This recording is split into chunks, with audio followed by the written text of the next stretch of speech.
A ratio is a comparison of one number with another by division. You can compare two things like the number of dogs to the number of cats. So the ratio of 2 dogs to 3 cats is 2 divided by 3, 2/3, or 2:3. You can also compare things like the number of boys in class to the number of girls in class, the number of students to the number of teachers.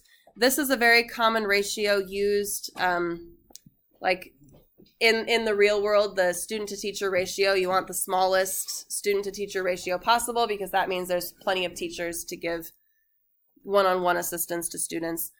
But in your book, your assignment is going to ask you to create a ratio for things like what is the ratio of 2 inches to 3 feet? And in this case, the book says that the answer is not 2/3. Because inches and feet are kind of the same thing, just different intervals, I guess, of the same thing. Let's take the larger thing, 3 feet, and convert that into inches. How many inches are in a foot? 12. So 3 times 12 is 36. 3 feet is the same as 36 inches. So this would be 2 inches to 36 inches.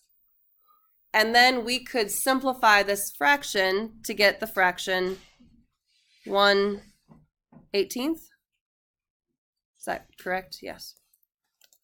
So that's the kind of problem that they're going to give you in the book. They're going to compare inches to feet, and you need to take the bigger measure, convert it into the smaller measure, and then create your ratio.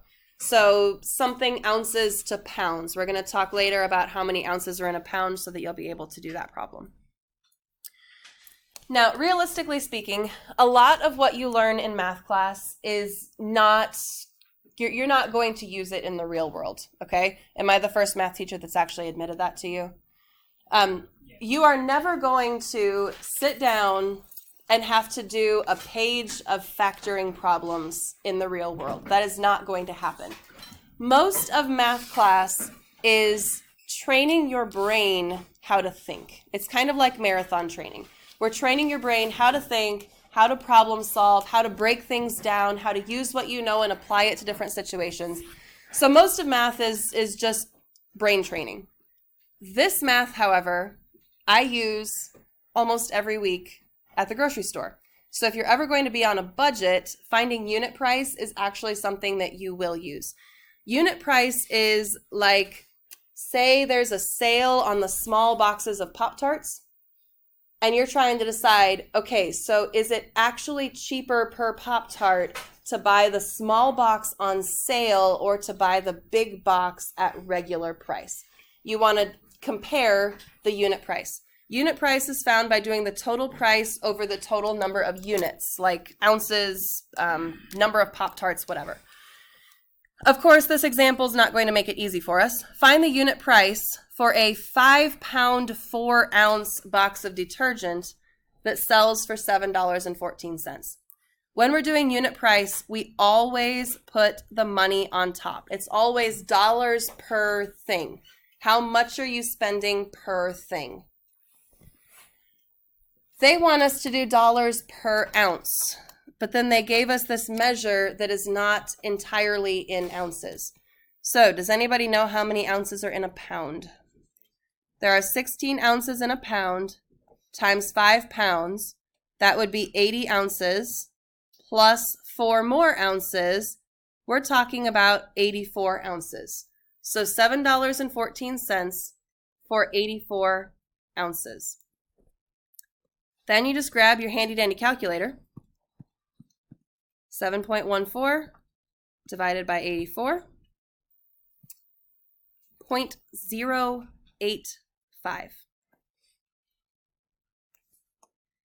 This means 8.5 cents. Or since we typically don't do 8.5 cents because we don't have half of a penny, we would round this to 9 cents per ounce.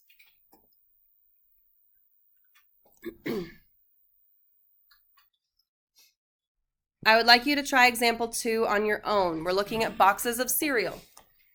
Which has the lower unit price? A 12-ounce box of cereal for $2.79 or a 16-ounce box of cereal for $3.49. So take a minute, find the unit price for each of them, and then we'll decide which one is actually the better deal. Unit price is always dollars per thing. So this is dollars per ounce. We end up with the 12-ounce box is about 23 cents per ounce. The 16-ounce box is about 22 cents per ounce. So if we really go down to the penny, which one is the better deal? The 16-ounce box of cereal. Usually the larger one will be the better deal because ultimately they want you to buy a huge box of cereal and spend $3.49 and then have half of that box go stale in your cupboard so you throw it away. So then you buy another huge box because it's the better deal. And they're still getting more money out of you in the long run.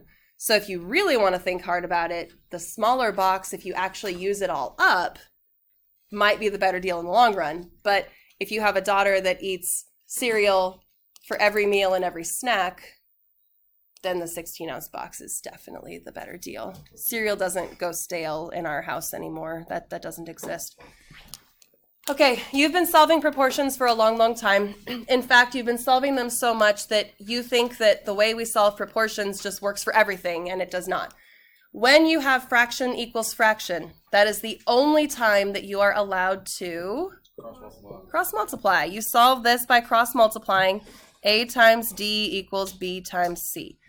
Now, take a look at example 3. Do you see anything weird about example 3? See the x minus 2 in the numerator? Anytime you have addition or subtraction in a numerator or a denominator, put parentheses around that before you cross multiply. That way, when you cross multiply, you will distribute correctly. So this is 3 times the quantity x minus 2 equals 5 times 4, which is 20. Take a moment and finish solving that equation.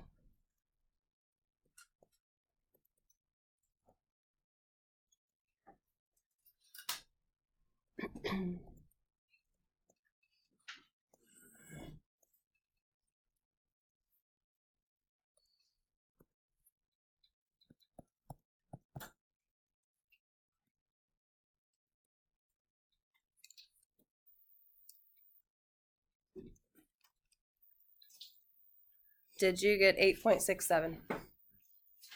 Okay. We probably should put that as a fraction, but the directions don't say that we have to. So, you know, if the directions don't specify how to put your answer, then you get to pick. So I'm going to pick 8.67. Okay, the application problem. You're driving from New York to Phoenix, a trip of 2,450 miles. You begin the trip with a full tank of gas, and after traveling 424 miles, you refill the tank for $58. Assuming gas prices will be the same for the duration of your trip, how much should you plan to spend on gasoline for the entire trip? We are going to set up a proportion. And really, truly, where you put the first number does not matter. But if you're in the mindset of unit price, you're probably going to think we need to put dollars on top. So if you're in that mindset and you want to put dollars on top, that's totally fine. So I'm going to put $58 on top and 424 miles on the bottom. So your first fraction is the information that you absolutely know. You know both pieces of information. However you set up the first fraction is going to determine how you need to set up the second fraction. If we have dollars on top in the first fraction, where do dollars need to go in the second fraction? On the top. Because of this equals sign, these two fractions have to be the same. So if dollars are on top, dollars must be on top. Do we know how many dollars for the full trip? That's what we're trying to find. On the bottom, we're going to put miles. Miles for the whole trip is 2,450. Take a moment, cross multiply, and figure out how much we are going to spend on gas.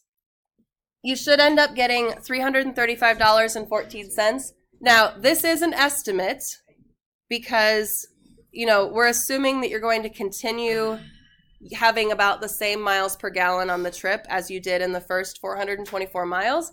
We're also assuming that the gas prices don't increase as you drive, which, gas prices are different from gas station to gas station.